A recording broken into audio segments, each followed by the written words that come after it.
One person who won't be walking through the forbidden door is Kota Ibushi. He might be walking through the exit door. And that is this week's top story. The drama that has unfolded with Kota Ibushi this week is pretty wild. And it's also really sad because it means we may have seen the last of Ibushi in a New Japan ring, and maybe any ring, for a very long time. He went scorched earth this week, said some things that are very much frowned upon in Japanese wrestling. And he's still spouting off, actually. Even as of yesterday, he's still going off on social media.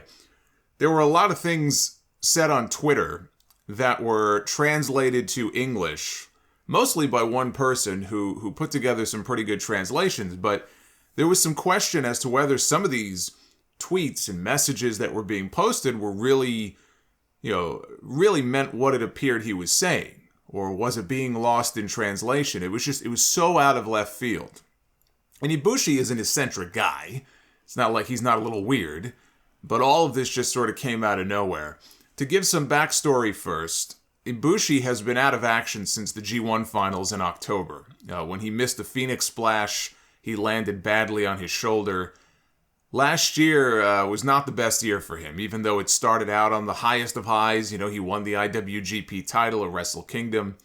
He only held the title for 3 months. And a few months after that, he got very ill with what was diagnosed as aspiration pneumonia. And he missed a few months. And per the Observer, those close to him said that he felt pressured to return in time for the G1, which he did, even though he wasn't 100% physically, only to then turn around and injure himself in the last match of the tournament against Okada. And at the time, New Japan posted a statement on its website that Ibushi had suffered a right anterior dislocation of the shoulder and joint lip damage, and they said that recovery is expected to take 2 months. Well, 2 months was not nearly enough time, and he claims he felt pressured to return for Wrestle Kingdom, but he was nowhere close to being ready to come back. And in March, they advertised him for the New Japan Cup, but again, he told them he wasn't close to being ready to come back, and they waited until just before the tournament began to pull him. So here we are now, 7 months later. 7 months after the injury, he still can only bench, I think, about 90 pounds. He used to be able to lift over 300 pounds, but his shoulder hasn't returned to normal strength yet. Him feeling pressured to come back early when he wasn't healed was the least of all the controversial stuff that he said. In one message, he said, "I'll expose all about the former cheater's goon and the sexually harassing bosses. From the company president's lies to his unreasonable power harassments this time. Get prepared for this. Tokyo Sports and TV Asahi also, I don't care."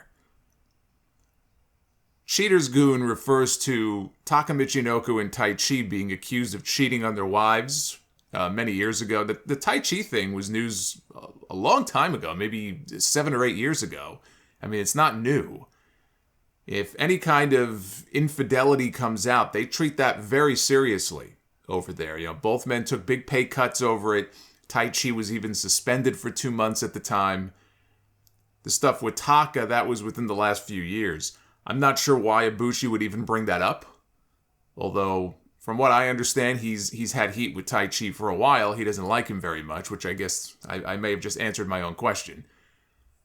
But his main issue came with a man by the name of Kikuchi, who, depending on who you believe, either works in talent relations for New Japan or, according to Meltzer, he works as a member of their live event staff, and he's not actually a part of management. I've heard a whole bunch of conflicting things about exactly what this guy's position and what his title is.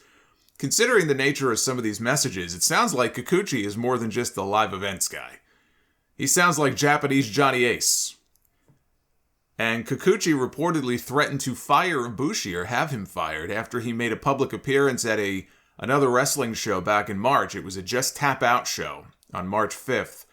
And I guess Kikuchi did not approve or he didn't know about it in advance. Just Tap Out is Taka Michinoku's promotion.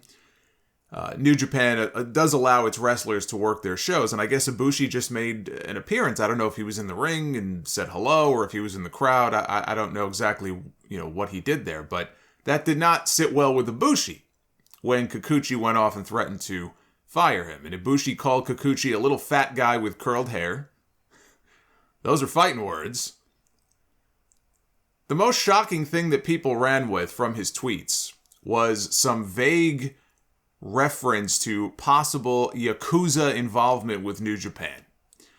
The Yakuza link to New Japan and Japanese wrestling in general, that was always a thing many years ago. I think there were rumors of it even dating back to when the company was first founded.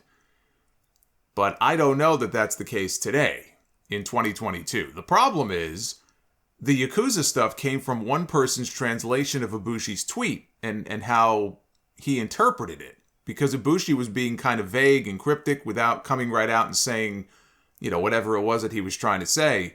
And then the person, I think, deleted the tweet and they apologized for it. They said, I shouldn't have put that up.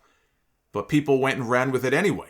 So the story became top New Japan star accuses promotion of Yakuza involvement, when in reality, we don't even know if that's what he was saying.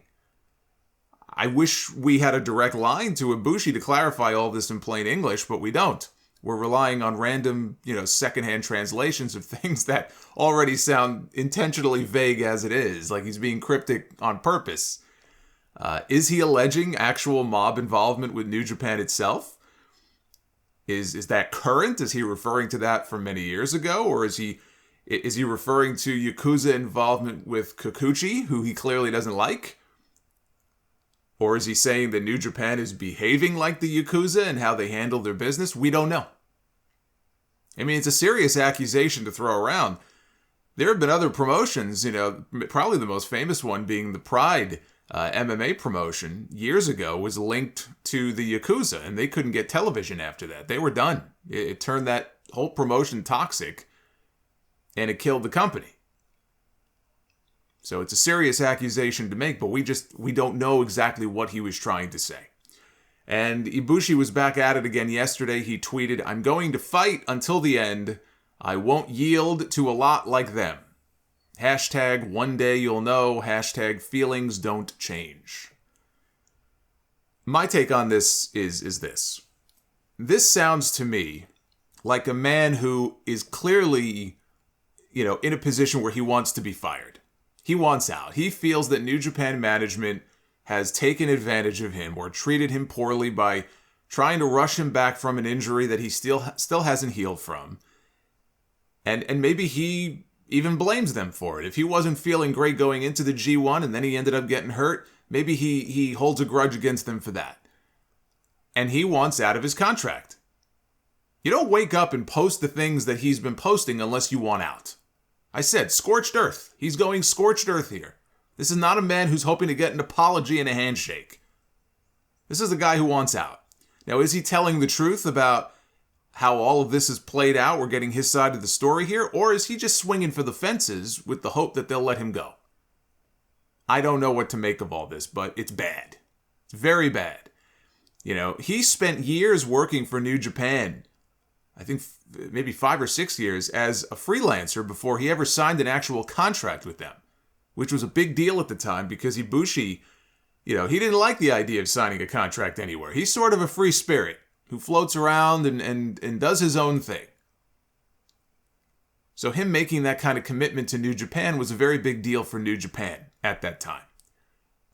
Maybe he wants to become a freelancer again. Ibushi turns 40 years old next weekend. This guy's been drinking from the fountain of youth. I hope he's not done. Kota Ibushi is one of the best pure athletes in wrestling that I have ever seen. The man is incredible. Some of the greatest matches that I've seen in the last decade have involved Kota Ibushi. I hope he continues to wrestle, but it's hard to envision him wrestling in New Japan after this whole meltdown. He's already removed all references to New Japan from his social media. From everything I've read, he's never had any interest in moving to the United States. And I would think that him going to AEW, which I see people saying, oh, just go to AEW, Kenny is there and the Bucks are there. And, him going to AEW would probably cause some awkwardness. It could potentially cause some big problems with, AEW and New Japan and their whole partnership if they did that. That would be very awkward, but he does have friends there. I don't know if that's something he would want to do. He had the chance to sign with WWE years ago after the Cruiserweight Classic and decided against it. It's probably the entire reason why he didn't win. He decided against going to WWE. Wisely. A wise choice indeed. One of my favorite stories, and I hope it's true. I don't know if it actually happened this way, but people swear that it did, and this is the way the story's always been told. Ibushi was shown in the crowd. He was standing next to Funaki at the NXT TakeOver show in Dallas in 2016.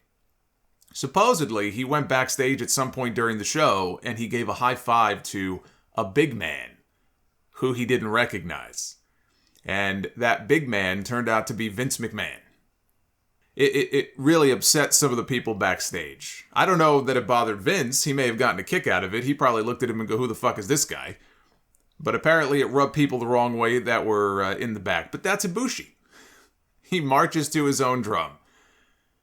I hope this isn't the end for him, but every day where he makes more of these comments, it becomes harder and harder for me to envision a future for him in New Japan.